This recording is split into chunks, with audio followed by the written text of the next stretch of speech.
a gente não pode desconsiderar que esse momento que estamos vivendo tem algumas camadas adicionais. Pela primeira vez, a tecnologia alcança atividades A gente cognitivas. trouxe hoje um estudo da Microsoft. Esse é um estudo bem legal, porque, é claro, eles têm acesso aos dados do que todo mundo conversa com o Copilot.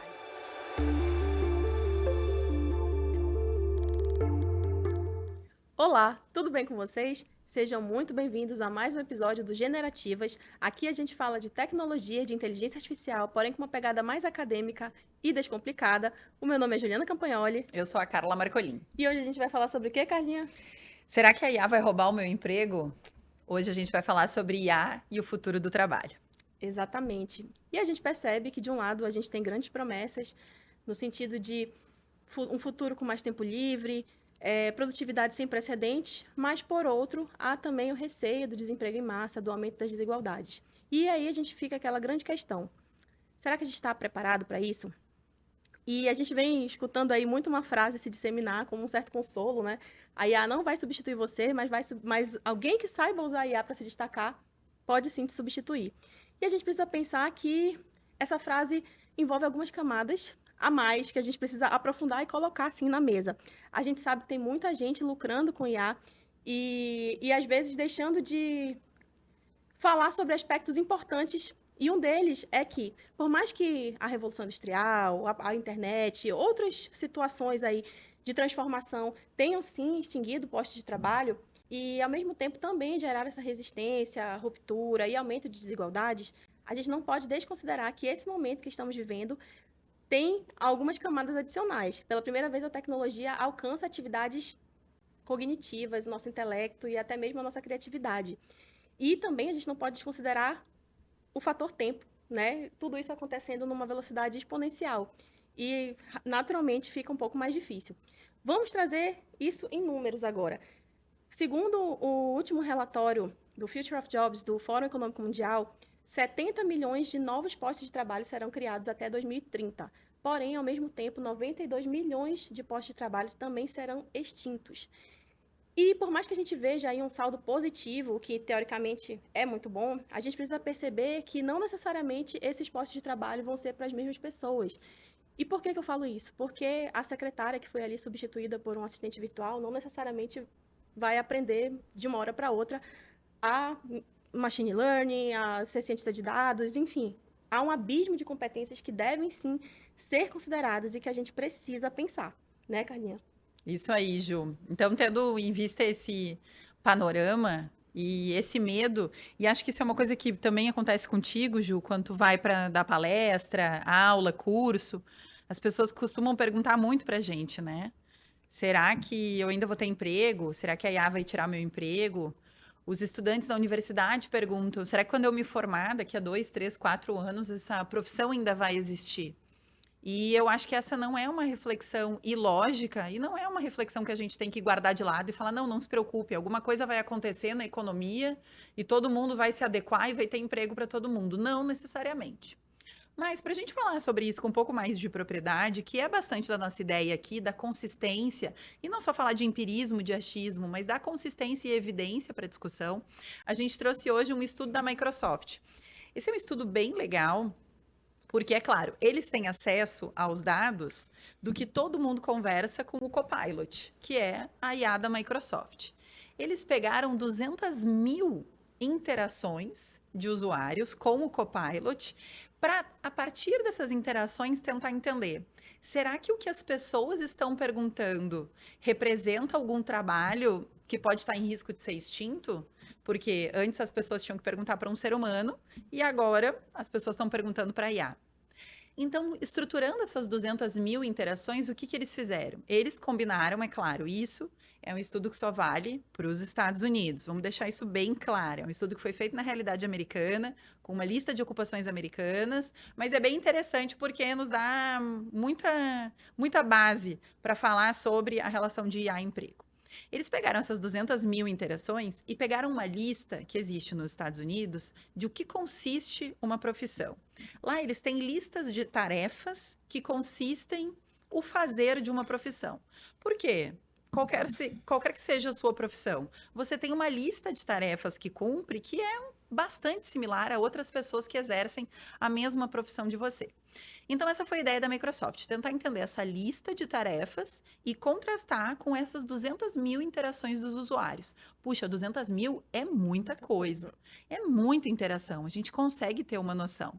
E aí eles fizeram uma medida, desculpa se me estendo aqui no método, mas é mania de professor, o método é fantástico, por favor, vá ler o artigo, né? Não precisa acreditar só no que a gente está falando aqui, pode ir lá ler o estudo, e se não entendeu alguma coisa, pode nos escrever também, mandar aqui nos comentários, perguntar alguma coisa do método.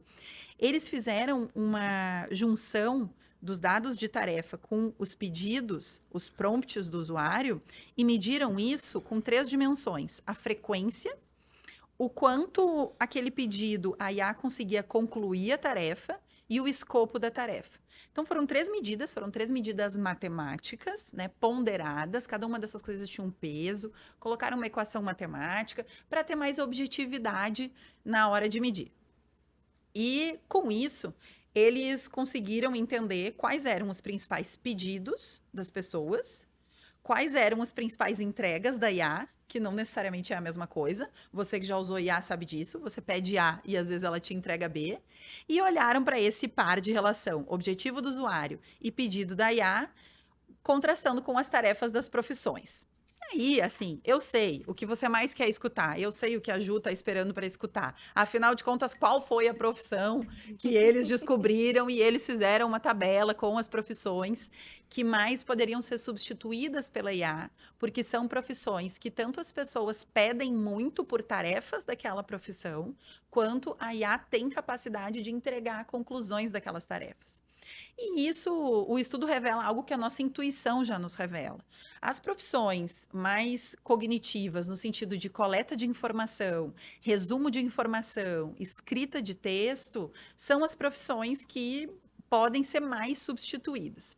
Eu quero fazer uma correção aqui. A gente fala de substituição porque isso é o jeito que a gente conversa sobre esse assunto. Mas o estudo não menciona substituição. Em momento nenhum. É claro, né? É um estudo de uma Big Tech, Microsoft. Eles não vão falar isso pra gente. Desculpa, Microsoft. Mas eles estão falando que, bom, são tarefas, pedaços de tarefas, de profissões que podem ser executados com IA. O top 1 lá estão os tradutores e os historiadores. Essas são as principais profissões cujas tarefas estão mais relacionadas com pedidos feitos para IA. Agora, sabe quem é que está lá no último lugar da lista, Ju? Vou ter que ler aqui que eu descobri essa palavra, que é uma palavra nova para mim. Agora talvez seja para vocês também. Flebotomista. O que é um flebotomista? Você sabe, Ju? Então, a única coisa que eu sei é que eu já tive um flebite. Então, imagino que seja algo próximo a isso. É isso aí. Um flebotomista é um profissional de saúde especializado em coleta de sangue. Essa é a profissão menos afetada pela IA. O que a gente está querendo falar para vocês com tudo isso? Esse estudo revela algo que está na nossa intuição, que as tarefas mais cognitivas, elas são mais fáceis de delegar para a IA nesse momento, para os modelos de linguagem, enquanto que tarefas mais manuais, que dependem muito de ação, não necessariamente ação humana, a gente tem robôs que podem fazer isso, mas mesmo assim, né? Eu sei que teve um frisson aí, por conta de um robô, né, um robô doméstico que foi lançado, mas assim, esse robô doméstico ele ainda é muito controlado por ser humano, tá? Ele é pouco autônomo, ele é pouco IA. Mas, enfim, são tarefas manuais. Elas podem, talvez, no futuro ser feitas por robô, mas quanto mais manual a tarefa, mais ela ainda é muito dependente do ser humano. Só que o que foi muito interessante, além de fazer essa lista e tentar entender isso a partir de interações de usuário, o estudo da Microsoft também mostrou que o que as pessoas pedem para IA, o que as pessoas mais pedem para IA, que é resumir informação, coletar informação, descobrir informação, ela agir como uma curadoria de informação e que, além de coletar informação, resume. Então, ela não só te entrega informação, mas te entrega resumido, mastigado, 3 tópicos, 5 coisas que você precisa saber para os passos da felicidade, esse tipo de coisa. Então, o que as pessoas mais pedem é essa coleta e resumo de informação. Mas o que a IA tem mais capacidade de entregar é conselho, treinamento, passo a passo. Não é necessariamente o que as pessoas mais pedem, é o que ela mais entrega. Tem um pouco de diferença aí nessa pouco de diferença nesses dois conjuntos de dados. E isso tem muito a ver, também quando a gente fala de tarefas dentro de uma profissão, da ideia de soft skill e hard skill, né, Ju? Exatamente. E a gente vê, assim, muito surgir no mercado essa questão de que, o futuro a gente precisa desenvolver as nossas soft skills, né? Como se em algum momento houvesse uma dicotomia entre hard skills e soft É. skills e como se as soft skills passassem a ser realmente o suprassumo. E a gente precisa considerar que sim, precisamos desenvolver nossas soft skills, precisamos cada vez mais desenvolver qualquer habilidade, ainda mais num mercado em constante transformação. Mas, por outro lado, a gente também não pode desconsiderar as hard skills, até porque o que a gente mais menciona para a gente ter capacidade crítica de auditar um modelo, de ir contra o que ele está dizendo, é justamente o nosso repertório. E isso, naturalmente, vai depender de hard skills bem sólidas. E uma notícia recente da Forbes mostrou que em um estudo realizado, mais de 80% dos entrevistados elencaram 3 habilidades que eles consideram as mais importantes para o futuro, que é comunicação, liderança e adaptabilidade. Tinha também pensamento crítico e a outra era honestidade e integridade, mas essas 3 eles entenderam que eram as mais importantes. Por outro lado, a gente apresenta aqui também um estudo do MIT que vem mostrando que sim, as hard skills continuam sendo importantes, inclusive para fins remuneratórios. Em atividades que a IA conseguiu adentrar e automatizar tarefas mais simples, ficou para o profissional tarefas mais complexas, que exigiam uma expertise maior e, naturalmente, uma remuneração maior. Ao passo que, em atividades que a IA conseguia entrar de uma forma mais complexa, por mais que houvesse mais contratações, a remuneração baixava porque o cargo virava commodity. Então, a gente precisa pensar que não é uma falsa dicotomia, as hard skills continuam sendo tão importantes quanto as soft skills, só que talvez o nosso sistema educacional tradicional e até o sistema corporativo nunca tenha dado tanta ênfase para soft skills. Então, a partir de agora, não. A partir de agora, a gente necessariamente precisa pensar em adaptação contínua. Então, a gente precisa perceber que é uma falsa dicotomia. Hard skills e soft skills são importantes, ambas, e precisam ser, sim, enfatizadas de qualquer forma. E falando em pensar, né, Ju? Sem querer ser irônica, mas em tempos que parece que as pessoas às vezes querem que a IA pense por elas, um highlight muito interessante desse estudo da Microsoft que eu percebi fazendo a leitura e o estudo dele para contar ele aqui para vocês é que chama atenção ver o que, que as pessoas estão mais pedindo para uma IA. E, de certa forma, me permitindo aqui a livre interpretação, grande parte dos pedidos das pessoas para a IA, não a resposta da IA, mas do pedido do usuário para a IA, é um pedido de um pensamento. Então, assim, eu quero, não é só que você busque informação, mas eu quero que você tire uma conclusão dessa busca de informação. Eu quero que você indique os principais pontos de um texto. Eu quero que você elabore argumentos para que eu mande um e-mail para o meu chefe pedindo um aumento. Eu quero que você crie, que você faça processos cognitivos. E é claro, há sim hoje, né, uma preocupação de quando a gente fala de substituição e de automação, até onde talvez os próprios usuários, ao interagir muito mais com a IA e ao ter acesso a essa facilidade de coach ou a esse aconselhamento, é o quanto que a gente também não acaba terceirizando o nosso próprio processo de raciocínio crítico, mas isso é um assunto para um outro episódio que nós vamos fazer especificamente sobre isso, porque esse assunto dá muito pano para manga. Carlinha, e é importante pensar que, no fundo, a gente fala tanto de revolução tecnológica, mas, na verdade, a gente está, talvez, vivendo uma revolução humana mediada por tecnologia, né? E aí a gente vai precisar pensar o nosso papel, ainda dentro desse contexto do mercado de trabalho, ressignificar esse papel.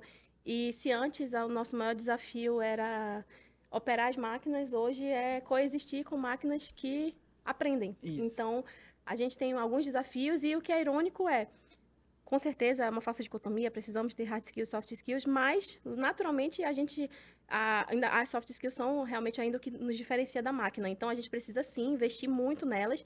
Então, acaba sendo um pouco até irônico, né, de pensar que nesse momento de grandes transformações, em que a IA vem, assim, assumindo tantas coisas, ela também vem nos incentivando a nos tornar cada vez mais humanos, mais conscientes, mais criativos, para justamente nos mantermos competitivos nesse mercado de trabalho.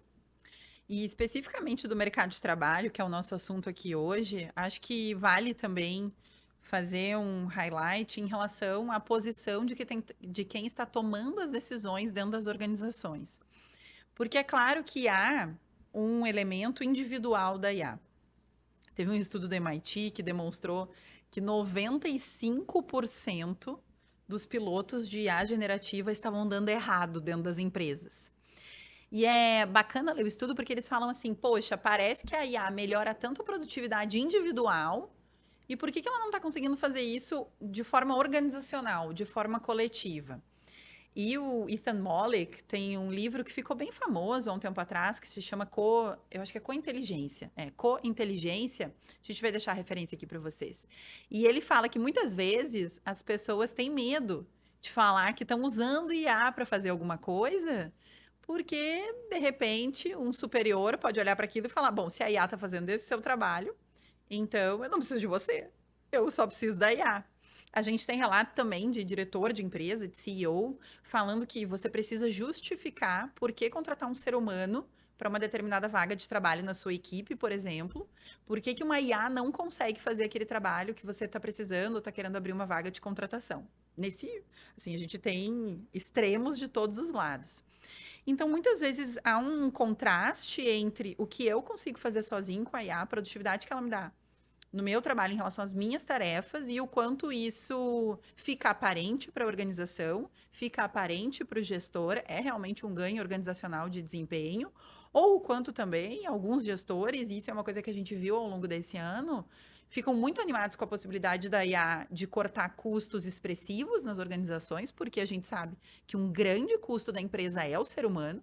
Aliás, um grande custo em qualquer lugar de processo que a gente vai ver é o ser humano o custo. Aí a pessoa se anima e fala: nossa, agora vou levar meu resultado, meu EBITDA, né? Meu resultado, meu lucro líquido lá em cima, porque eu vou cortar um monte de gente, vai cortar um monte de salário, bota IA. E aí a gente viu esse ano isso acontecendo, vários layoffs em massa, mas a gente também está vendo várias recontratações, essas não estão saindo da mídia. Mas tem muita gente contratando de volta. Então, a posição do gestor, a decisão que ele toma frente ao uso individual da IA na sua organização e como estruturar isso, também faz muita diferença em relação a como a IA pode ser, sim, substituidora, sim, ela pode fazer você perder o seu emprego, mas talvez ela possa potencializar o resultado de toda a organização, sendo você mais a IA, trabalhando para ter mais resultado, mais produtividade, enfim, né? Fazendo as tarefas de forma mais assertiva, com mais revisão, entre outras coisas. Perfeito, Carlinha. Eu acho que tu tocaste num ponto assim fundamental, para não dizer crucial. Crucial tá Tá proibido. proibido. Infelizmente tá Para proibido. Os travessões travessões. também.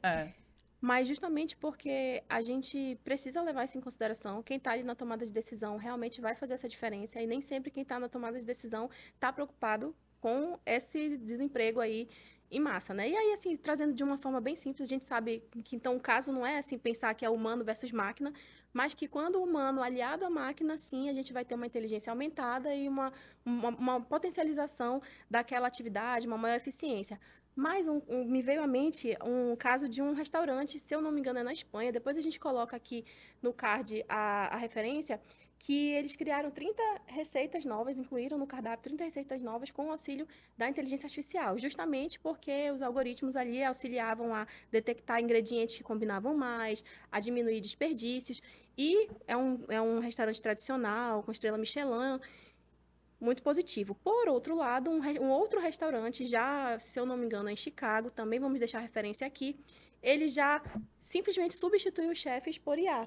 E aí criou assistentes ali personalizados que reviveram, digamos assim, chefes antigos. E aí eliminaram literalmente um posto de trabalho. Então aí você vê que para duas atividades a gente vê bem como o dono da tomada de decisão fez diferença para ou eliminar aquele posto ou simplesmente potencializar. E isso a gente pode ver, né, nas mais diversas corporações. É só um exemplo trivial para que a gente possa ver como isso pode repercutir dependendo de como for conduzido. E a gente vai ficando por aqui, né, Carlinha? É isso aí. Se eu pudesse deixar um conselho final para todo mundo, seria traga a IA para conversa, traga a IA para a mesa, traga a IA para o seu trabalho, identifique como ela pode te ajudar, identifique como você pode navegar melhor no seu trabalho com ela, porque ignorar o fato de que ela vai ser adotada em massa, ignorar o fato que ela já está sendo usada pelos seus colaboradores, né? Você, gestor, que tem uma equipe, né? Gestor ou gestora, está liderando uma equipe, trazer ela sempre para as conversas sobre trabalho, para entender, deixar bem claro os limites dela e não insistir ou tomar decisão de substituição sem testar, sem ver como ela funciona. Então, acho que trazer ela para a mesa é um. A gente está nesse momento, no momento de descoberta, de discussão, me parece ser um bom caminho quando a gente fala de IA e o futuro do emprego. Eu concordo, Carlinha. Bem, o nosso próximo episódio vai ser sobre o quê? A gente vai falar um pouquinho sobre sustentabilidade no mundo da IA. E é isso, a gente aguarda vocês. Até lá!